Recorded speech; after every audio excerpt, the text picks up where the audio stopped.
उपमुख्यमंत्री अजितदादा पवार यांच्या बारामती येथे झालेल्या विमान दुर्घटनेमधून नवीन रहस्य आता समोर आलेलं आहे। आता यामध्ये 6व्या इसमाची बॉडी मिळाली असल्याने खळबळ झालेली आहे। संपूर्ण महाराष्ट्राची नजर आता याकडे लागलेली आहे। 6व्या इसमाची बॉडी मिळाल्याने सर्वत्र खळबळ झालेली आहे आणि धक्कादायक माहिती समोर सुद्धा आलेली आहे।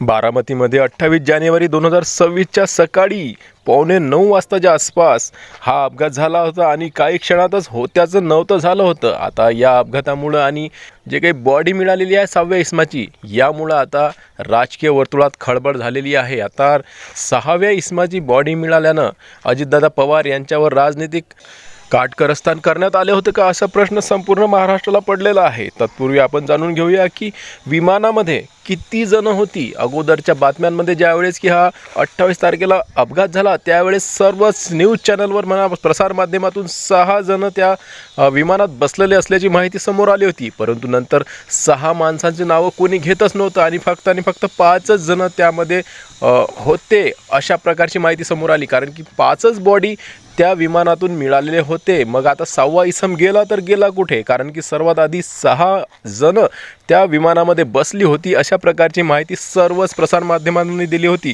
तर मग आता 6वा माणूस गेला कुठे, 6वी व्यक्ती गेली कुठे, त्याचा शोध आता घेणं गरजेचं होतं। विमानात उपमुख्यमंत्री अजितदादा पवार यांच्यासोबतच क्रूचे 2 सदस्य कॅप्टन सुमित कपूर आणि को पायलट शाकंबी पाठक आणि सुरक्षा अधिकारी विदीप जाधव आणि फ्लाइट अटेंडंट पिंकी माळी होते आणि त्याचबरोबर त्यांचे एक सहकारी सुद्धा त्या ठिकाणी उपस्थित असल्याचे म्हटले जात होते।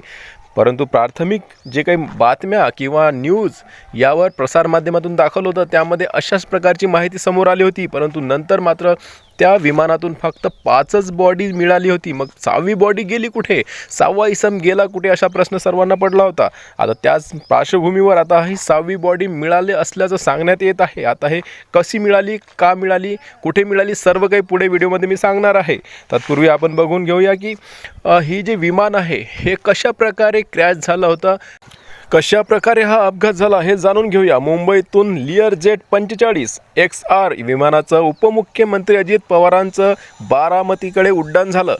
त्यामध्ये अजितदादासह 5 जणांचा समावेश होता। बघा, ही बातमी सर्वप्रथम ज्यावेळेस अपघात झाला त्यावेळेसपासून सुरू होती, परंतु नंतरच्या काळामध्ये त्यामध्ये फक्त 5च बॉडी मिळाल्या होत्या। आता अजितदादा पवार यांच्यासह 5 जण त्यामध्ये सवार होते अशा प्रकारच्या बातम्या आल्या। आता म्हणजेच की त्यामध्ये 6च बॉडी होत्या, म्हणजेच की 6 जण त्यामध्ये प्रवास करत होते, परंतु बॉडीज मिळाल्या फक्त 5। मग 6वी बॉडी कुठे आहे? मुंबईहून सकाळी 8:10 लिअरजेट 45 XR विमानाचं उड्डाण झालं आणि त्याचबरोबर सकाळी 8:40 विमान बारामती एअरस्ट्रिपच्या अगदी जवळ होतं। त्यामुळे विमानात काही तांत्रिक बिघाड झाला असल्याचं सांगण्यात आलं।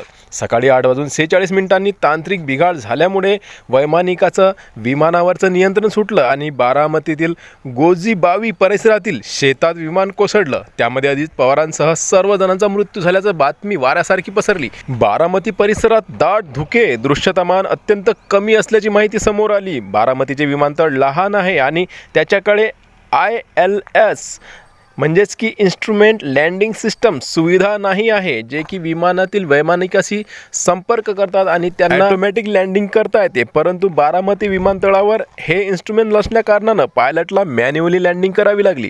विमानाने रनवेवर थेट प्रवेश केला नाही तर मोठा वळसा घेतला। याचं कारण हे आहे की पहिला लँडिंगचा जो प्रयत्न आहे तो त्यांना रद्द करावा लागला, कारण की धुके रनवेवर असल्या कारणानं त्यांना अलाइन करणे कठीण झाले होते आणि त्यानंतर दुसरा लँडिंगचा प्रयत्न केला गेला। यावेळी पायलटने मेडे कॉल जारी केला आणि त्यामध्ये फक्त एवढंच म्हटलं गेलं की ओ सीट। त्यानंतर DGCAच्या सूत्रानुसार सांगितलं आहे की हे टेबल टॉप रनवे आहे। लँडिंग दरम्यान विमान रनवेच्या कडेला कोसळले। सुमारे 100 फूट उंचीवरून विमानाचा तोल गेला। रनवेपर्यंत पोहोचण्याआधीच विमान जमिनीवर आदळले आणि त्यामध्ये खूप मोठा स्फोट झाला आणि विमान अक्षरशः जळून कोळसा झाल्याचं सांगण्यात आलं। आता यामध्ये सर्वसामान्य जनतेचे खूप मोठे प्रश्न त्यांना पडत आहेत की या विमानामध्ये जर अजितदादा पवार यांचा मृत्यू झाला आहे आणि हे विमान जर एवढ्या मोठ्या प्रमाणात भीषण अपघात झाला असल्यामुळे त्या विमानाचा जर कोळसाच झालेला असेल तर मग त्यामधील जे कागदपत्र होतं ते साबूत का? कागदपत्र एकही न जळाल्याने शंका निर्माण होत आहे. त्याचबरोबर अमित मिटकरी हे जे काही आमदार आहेत यांनी सुद्धा यावर शंका उपस्थित केली आहे, प्रश्न उपस्थित केले आहेत. त्यांनी सांगितलं आहे की मृत्यूच्या अगोदरल्या दिवशी दुपारनंतर कुठलाच कार्यक्रम नव्हता. दादा याच ठिकाणी पक्षातील कार्यकर्त्यांना भेटल्याचे काल समजले. दुसऱ्या दिवशी त्यांनी याच खुर्चीवरून कामे आटपून बारामतीकडे प्रयाण केले. गेले 3 दिवस मनात शंकेचे काहूर आहे असं त्यांनी म्हटलं आहे. आता त्यांचे काही प्रश्न आहेत. यामध्ये ते सांगतायत की अपघातात 6 जणांचा मृत्यू झाला, मग प्रत्यक्षात मात्र 5च मृतदेह का सापडले? 6वी व्यक्ती गेली कुठे? टेक ऑफ आधी प्रवासी यादी डिजिटली नोंदवलेली असते, मग विसंगती का? एखादाही कागदाचा तुकडा जळालेला का नाही मिळाला? आणि अशाच प्रकारचे खूप सारे प्रश्नसुद्धा त्यांना विचारले आहेत.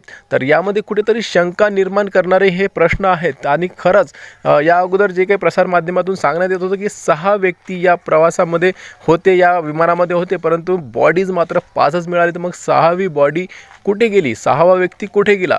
आणि हाच जो प्रश्न अमित मिटकरी यांनी उपस्थित केला आहे, त्याचमुळे हे 6वी बॉडी मिळालेली आहे. म्हणजेच की कसं आतापर्यंत या 6व्या व्यक्तीला आपण भुललो होतो.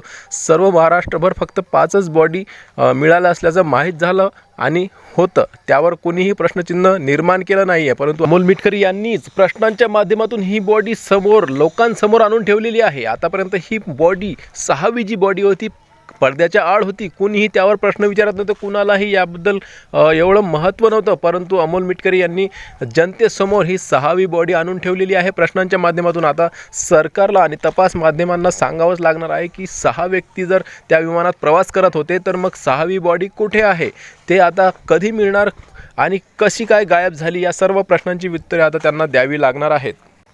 तर अमोल मिटकरी साहेब यांच्याबरोबरच जनतेला सुद्धा काही प्रश्न पडलेले आहेत की एवढ्या तातडीने अजितदादा पवार यांच्या पत्नीचं उपमुख्यमंत्रीपदी शपथविधी का घेण्यात आली आहे? त्याचबरोबर शरद पवार यांनी तातडीनं असे का म्हटले आहे की ही घातपात नसून हा जो दुर्घटना झालेली आहे ही फक्त दुर्घटनाच आहे, हा कुठलाही घातपात नाही आहे, राजकारण करू नका, अशा प्रकारची प्रतिक्रिया त्यांची होती.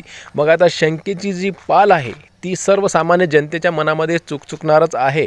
आणि आता 6वी व्यक्ती जी जनतेसमोर प्रश्नांच्या माध्यमातून अमोल मिटकरी यांनी आणून ठेवलेली आहे, तर ती 6वी बॉडीसुद्धा लवकरात लवकर मिळावी यासाठी प्रयत्न करणार आहेत. आणि त्याचबरोबर अमोल मिटकरी यांनी हे सुद्धा म्हटले आहे की अपघात इतका गंभीर होता तर कागदपत्रे सुरक्षित कशी राहिली?